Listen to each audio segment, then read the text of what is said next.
You're watching the Cowboys Report Mailbag Edition. I am Tom Downey, answering all of these questions live here on the Cowboys Report. But our first questions are actually super thanks. You are able to donate on demand, and that's what Rusty Gordon did. He says, I watch you every day. Thanks for the content. Rusty, thank you, my friend. I assume when you say you watch us every day that you're part of the Noti gang here at Chat Sports. And that means your notifications are set to all, not personalized. When you first subscribe, your noties get defaulted to personalized, and only about 20% of you have them set to all. So if those are set to all, you can check by clicking the bell icon and making sure it says all instead of personalized. Show me that you're part of the Noti gang by typing in me in the comment section. Santana Perez, a $5 super thanks. Thank you, my friend. What are you expecting to go wrong this Cowboys NFL season? For me, it's that our wide receivers are going to be hurting. Thanks, Tom. Happy 4th. Of course, he put this super thanks in on the 4th of July. I think receiver depth is a very fair concern. I am worried about the offensive line taking a step back. I'm worried about the receiving core taking a step back. And I think about it this way. Cowboys weren't good enough last year. They were close, but they came up short where it mattered again, which is oh so frustrating. Did they get better? I'm not sure that they did. So that's a concern for me pretty much across the board. Those questions came in via Super Thanks. It's a new feature here on YouTube allowing you to donate outside of live videos. Above the comments, below the video, if you're watching on mobile, click the thanks icon. You can edit your message and your amount, and we appreciate all your support here at the Cowboys Report. If you Super Thanks, we'll give you a shout-out just like we did here for those last two comments/questions. From Zeno saying, which retired Cowboy will make the Hall of Fame? And he says 11-5 in terms of the wins there. We got to add a game. Here's my mind. I think the next obvious retired player is Darren Woodson, who I think should get in, but Romo, Dez, they're not. Unless Romo gets in as part of his broadcasting, guys are not Hall of Famers based on the NFL standard, unfortunately. From Toxic Tom Downey burner account, who continues to use the Skywalker steel photo, which I find hilarious. Our coaching staff had more talent last year and came up short. What do we think they can do better with less talent? That's the concern, right? They weren't good enough last year. They didn't get better this year. What you're banking on is several key players playing better, led by your quarterback. Yeah, I think his worst playoff performance ever against the Niners. Terrible timing for that. You need Dak to play at an MVP level if you're going to make a run this year. You need your offensive coordinator, Kellen Moore, to do a much better job. And I think the concerns around all those things are absolutely valid. From Logan Northern, with another profile picture of me here, Kellen Moore will be our downfall next season. If Kellen Moore struggles, I think your coordinator offensively and your head coach are gone. Kellen started the year hot, and then they really struggled, and despite having a bunch of offensive minds from McCarthy to Joe Philbin to Doug Nussmeier, the entire staff couldn't get it figured out. Seems like McCarthy's going to be more hands-on this year, and the buck at that point does stop with your head coach and the OC. The OC is going to get blamed too. From Lance Dunbar's burner, if they're cut, flyer on Mims/Ty Montgomery. Denzel Mims, sure. I am totally down for that. I loved him coming out of Baylor. He's still young. Give him a shot. Maybe even a practice squad shot is possible at this point. Ty Montgomery, I don't think he's any good. I would much rather have interest in Denzel Mims. From Tyler Klutz's burner account, one rookie you would take from NFC East teams. Okay, we'll go team by team here. The Giants, Kayvon Thibodeau, well, I got to pick one from each team. Give me Evan Neal, I guess. Either of those guys, easy decision, right?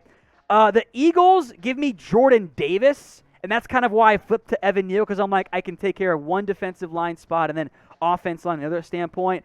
The Commanders, I guess you take Jahan Dotson, since he's the first-round pick, and then you got Dotson and Tolbert. That's pretty fun.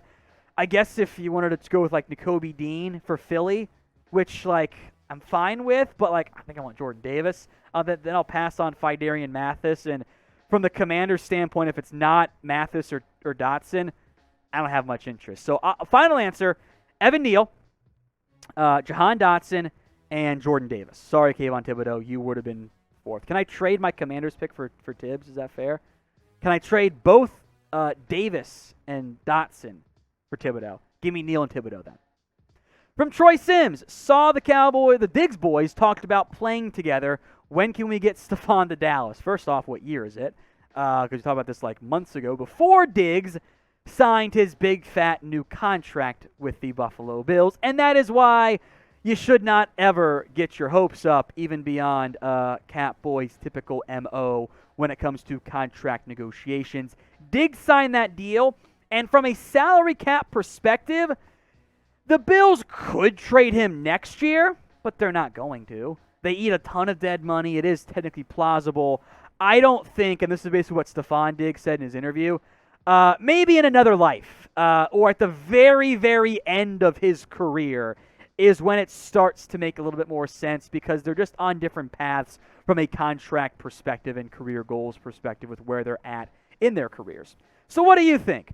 Will Trevon Diggs and Stefon Diggs ever play together for the Dallas Cowboys? Y for yes or N for no? This is the pinned comment, so let me know in the comments section. From Dwayne Jackson, if McCarthy goes one and done again, do you think JJ will possibly bypass Dan Quinn? I think you mean in favor of Sean Payton. If so, do you think he brings Brees as a possible OC? With those two, can they take Dak to the next level? I don't really see no benefit to having a first-time OC. Like, that's not how things are typically done. So frankly, you don't want Drew Brees as your OC. Quarterbacks coach, sure. If McCarthy goes one and done or comes up short, I think Dan Quinn, Sean Payton, 1A, 1B, 1B, 1A are your top two contenders for that job. So I'm down with Sean Payton. I know that Sean Payton loves Dak Prescott, but we'll have to wait and see on that standpoint. We are close, by the way, to $69 in Super Chats here. It's a 20-piece from Dwayne. Thank you, my friend. From Barrett B49, what will happen if CeeDee Lamb doesn't break out this year? That's me wearing the wig, by the way, in the profile picture. I think you go invest in a receiver early again next year. If Lamb is just the guy which is a good player, don't get me wrong, that's not quite the number one guy we all think he can be. So if he does take another step forward, I think you're like, okay, he's a good player, but we're still searching for that true number one guy. I like him a lot. I think he will break out. But if he doesn't take the step forward, I think you still want the number one. We are also on Rumble. We offer free and uncensored content on that platform. We provide the sports. Others have the politics, tech, and business. We are growing to platforms you guys use. So give us a follow for free. We got Cowboys Report After Hours there this weekend.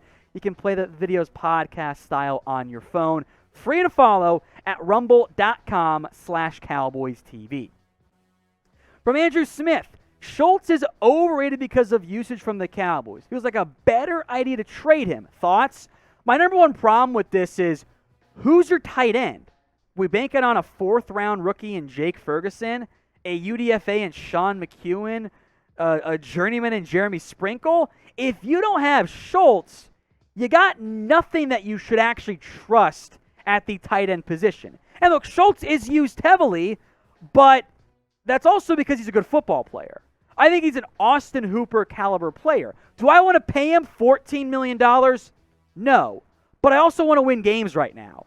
And Shultz helps me does that. So if you can get a tight end back in a trade, we can have that conversation. But just trading him, it's not the route that I want to go. From Jimmy Rogers, what happens if Dorrance Armstrong goes down? Who's our backup? And how many do we have halfway decent to establish that side? If Armstrong gets hurt, I think your base down is your base edge is you're looking for help from Dante Fowler potentially, maybe Terrell Basham depending on when he gets hurt, and maybe you give Chauncey Golston some reps there. He's kind of in the Tyrone Crawford mold right now, which I find quite interesting from that standpoint. Hopefully Sam Williams is ready, but I wonder if he's going to be a situational pass rusher early on. So my expectation is that Armstrong is your base defensive end, Fowler if not, and you utilize Sam and even maybe Parsons in that role from a pass rushing perspective. I feel fine about the pass rush. I'd be a little bit more worried about the run stopping there. Jarrett Gutzler, odds of the Cowboys making the Super Bowl. The actual odds are about 1,700, depending on where you're at, 1,800, which is top 10, but not top 5. That's where you're at. I think it's always juiced a bit in the Cowboys' favor because there are so many bets on them, but I don't feel that great about it this year. Super Chat, $5 from Randy Stites. Even with Tyler Smith, should the Cowboys still look for a swing tackle? I think you want to have depth across your offensive line, and given how tough it is to find competent offensive line play, yeah, I think that does make some sense. The other thing I'll mention when it comes to Tyler Smith is I think he is your likely left tackle, swing tackle there, but I think if you know they don't trust him yet, Matt Waletzko is probably in line to be the other swing tackle over Josh Ball right now from that standpoint. So I am down to consider looking at other options. I think there are some veterans who could make some sense, but I think they're kind of banking on Waletzko and Smith being your core pieces from that standpoint. From Loose Cannon, is Robert Quinn a realistic trade target? Feels like realistic is no one, because that's just how the Cowboys operate. There was the question earlier about if Dorrance Armstrong goes down. If that happens, I think Quinn could make some more sense. He's coming off a great year for Chicago. He allegedly wants out of the Bears organization, but I also wonder if he's just going to be too expensive from a contract perspective and a trade value perspective for the Cowboys' preferred MO of operating, which is kind of repetitive since we know what MO stands for. Anyway, name a player, keep it realistic, who you guys want to trade for. Drop that player name for me in the comment section right now. Henry One Nutch, how will the Cowboys utilize Osa and Gallimore given they both play very similar roles? Well, remember, you're not playing defensive tackles more than 60-ish% of your snaps over the course of a season, so you're giving them breathers. And in pass rushing situations, unless you're kicking one of your edges inside, you want both those guys out there. So rotate on first and second downs. On second and third downs, you can play both of them when you're trying to generate pass rush from the interior. So they're both going to play, and they will play some, not all the time, together on your defense line. Third and short, you're probably going to have a fatty out there. Alfredo Jimenez, percent chance to trade for Deion Jones. Probably low, maybe 5 or 10%. The money is an issue there. Plus, he's coming off shoulder surgery, so we'll wait and see from that standpoint.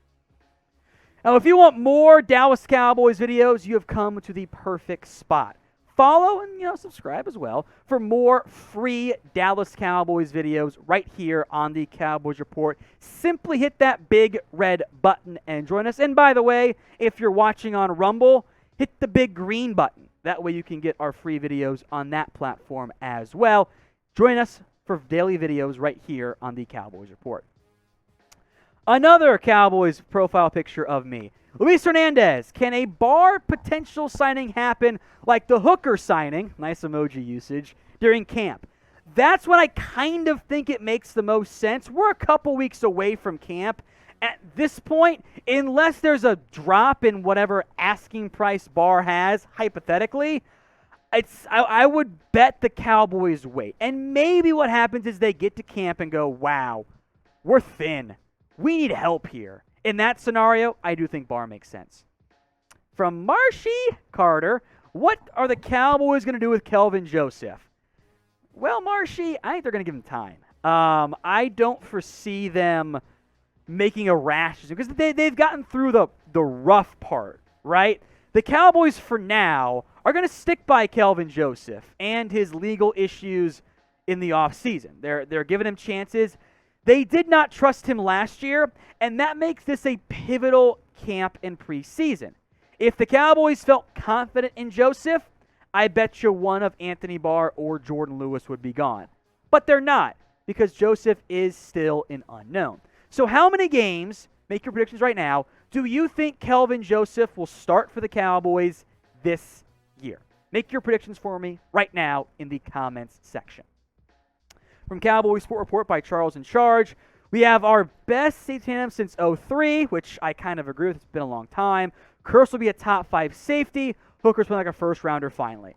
I feel better about the safety room than I have in a long time. So I agree, my friend. I feel better about the safety spot. From Logan Northern, why don't you attend Camp Thomas? Please go. Simply put, it becomes a lot harder for me to do the videos that you guys have come to expect. We can do them out in California, in Oxnard, but it's a lot more complicated, and I can't do the same other stuff I do here at Chat Sports. So, short answer is because I can do the videos right here for you guys, and it makes everyone's lives a lot easier, and you get more videos too. Vince, this will be the last one. Where would you rank the Cowboys in the NFC if they had kept Cooper and added Von Miller? I feel like they would have been a lot closer, if not in the tier of the Packers and Bucks. Green Bay and the Rams too. Those are your 3 favorites in the NFC. Then there's a tier gap, which is where the Cowboys are currently at. That's my mindset as it relates to the Cowboys. If we did not get to your questions today here on the Cowboys Report, that's okay. Hit me up on Twitter at WhatGoingDowney. My DMs are open to answer any and all of your Cowboys questions.